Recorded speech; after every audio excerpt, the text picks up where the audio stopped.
Buenos dias from San Gervasi. This is the Rorschach Spain update from the 10th of July, 2025. A quick summary of what's going down in Spain. Begin this week, Spain's summer has begun with record high temperatures and unfortunately a significant number of heat-related deaths. Based on temperature information from the state meteorological agency IMET and data from Spain's mortality monitoring system, between the 21st of June and the 2nd of July, 453 people have died in Spain as a result of high summer temperatures. That's 73% more recorded fatalities than in the record-setting summer of 2022. This rise follows Spain's hottest June on record, which averaged around 24 degrees centigrade or 75 degrees Fahrenheit. Elderly individuals accounted for 97% of the deaths, with two-thirds over 85 years old. Women, due to longer life expectancy, represented 60% of the fatalities. Authorities warn that rising temperatures and exposure risk could make this summer one of the deadliest in decades. On Saturday the 5th, Francisco Salazar, a close ally of Spanish President Pedro Sanchez, resigned from the Socialist Party following allegations of sexual harassment, delivering another blow to Sanchez's leadership. The accusations were reported by El Diario and said Salazar made inappropriate remarks to a female worker and invited her to his home.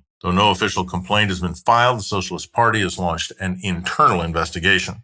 Speaking of Sanchez, on Tuesday the 8th, the Spanish president announced 15 new anti-corruption measures to maintain support for his minority coalition government. Despite allegations of corruption, Sanchez has reaffirmed his innocence, dismissed calls for early elections, and promised to stay in office. His new measures include banning bribery-convicted firms from signing new public contracts. It's also restructured the party leadership to reduce concentrated power and protect whistleblowers. Opposition leader Alberto Núñez Feijóo of the People's Party demanded that Sanchez take responsibility and continue to call for him to resign. While Sanchez remains in pretty deep water, a press conference on Monday the 7th, political party Vox openly proposed deporting up to 8 million migrants and their children, including second-generation Spaniards, marking a significant shift towards xenophobic rhetoric. On Monday, party spokesman Rocío Demir framed immigration as a threat to Spanish identity, saying that Spain faces a point of no return and is calling for a massive re-immigration plan to preserve national identity.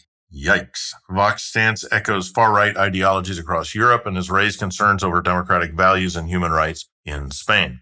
Now, some sad news. On Thursday the 3rd, Diogo Jota, a Liverpool football club and Portuguese national star, died in a car accident with his brother in western Spain. On Tuesday the 8th, Spanish police said the car was likely speeding when it crashed and caught fire on the A52 motorway in Zamora, Castilla y León. The 20-year-old was reportedly overtaking when a suspected tire blowout caused the vehicle to veer off the road. Crash occurred just days after Jota married his long-term partner and shortly before his planned return to Liverpool for pre-season. Brothers were laid to rest in their hometown in Gondomar, Portugal, over the weekend.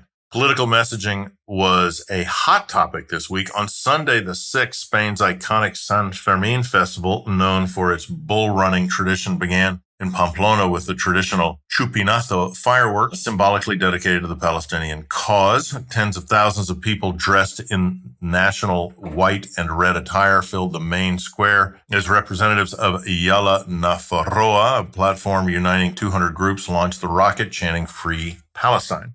While bull running remains a contentious issue, Pamplona's mayor supported the gesture towards Palestine. On May 9th, Spain introduced its reversible retirement system to encourage older citizens to remain in or return to the workforce. Borja Suárez, Secretary of State for Social Security and Pensions, confirmed the government's aim to extend working lives, citing the financial pressure on the state pension system. The reform will allow retirees to take up paid work again, replacing the current flexible retirement model, which has seen low participation. Unlike other European countries, Spain's transition from work to retirement is pretty abrupt, prompting the government to create more gradual and appealing retirement options. Over to Europe, where Carlos Cuerpo, Spain's economy minister, has withdrawn from the race to lead the Eurogroup, clearing the way for Irish incumbent Pascal Donohoe to secure re-election. The Eurogroup is a collective of finance ministers from the Eurozone where they discuss and decide on shared economic and financial policies. Cuerpo has criticized the Eurogroup for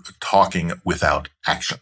Next up, the Guardia Civil, Spain's national police force, is now allowing citizens to file certain crime reports online, eliminating the need to visit the police station. Through the Guardia Civil official website, individuals can report up to 7 types of incidents, including lost documents, locating documents, and fraudulent bank card charges. Users must submit complaints using an electronic signature. This new system marks a significant step in modernizing police services. On Thursday the 3rd, the northwest of Spain, salmonella outbreak at the Trasan Fest music festival at Oza Cesuras, Galicia, has hospitalized 41 people and affected more than 150. Galicia's health department confirmed that the outbreak likely originated from tortillas sold at a food stall during the small event, which drew just over 1,000 people. Trasan Fest is known for showcasing emerging musical talent and promoting regional cuisine. In response to the incident, consumer rights group Facua Galicia urged the health ministry to inspect all food vendors at cultural events to prevent future outbreaks.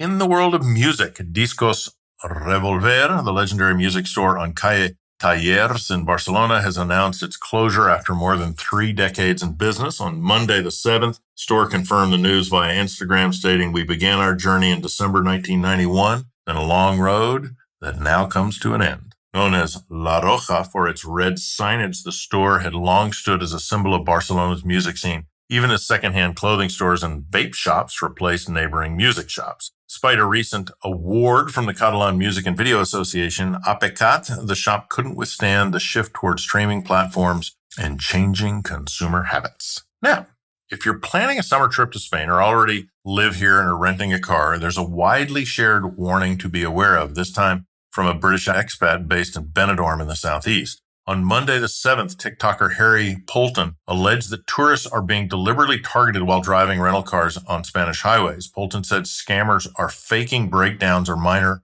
accidents to trick drivers into stopping. When they do, the thieves use distraction tactics to steal valuables, often from passenger seat or the trunk. There are even signs posted along some highways warning drivers about these tactics and urging caution if approaching strangers on the roadside. Movie snacks just got political in Spain. On Wednesday the 9th, Yelmo Cines was fined 25,000 euros by a regional court for banning outside food at 2 theaters in Almeria in the southeast. Despite saying it was legal due to in-house bars, authorities ruled the policy abusive, saying cinemas show films, not serve meals, and must respect basic consumer rights. And to close, on Saturday the 5th, Enrique Iglesias, the legendary Spanish music star, returned to Spain after a 6-year absence, performing an unforgettable concert in Gran Canaria to over 25,000 fans. Though he had announced his retirement in 2022, Iglesias delivered a passionate 2-hour set packed with hits like